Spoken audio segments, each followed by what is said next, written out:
ever been through church, we'll just call it church hurt, and then you had a panic attack when you walked in another church again?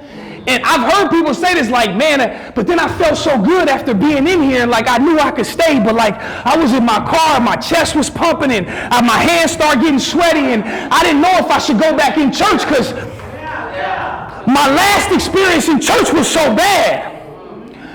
But a panic attack, there's no real danger. So while you're in the parking lot having a panic attack about going back into church, there's no real danger in the building that you're going in. But because a panic attack is a trick of the mind, but when we understand that God is calculated, we can understand that when we have a panic attack, we can leave it to God. And I'll give it to you because there's some people in the Bible that had a panic attack. David had a panic attack. When he talked about my heart is panting and I'm sweating and in fear of my enemies, he was having a panic attack, what we now know today when we read the Bible. You look at Jonah and he ran from his purpose. Jonah was so afraid, he panicked and he got up out of there and he tried to run from God. And this will really mess you up.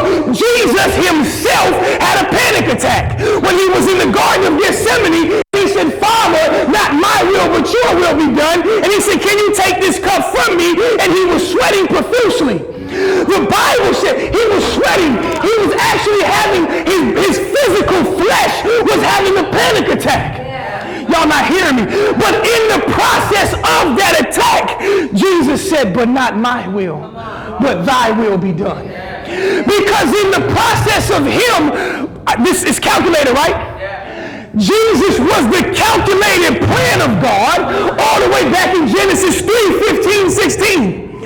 So even though Jesus was having a panic attack before he went to the cross, he stuck with the calculated plan of God.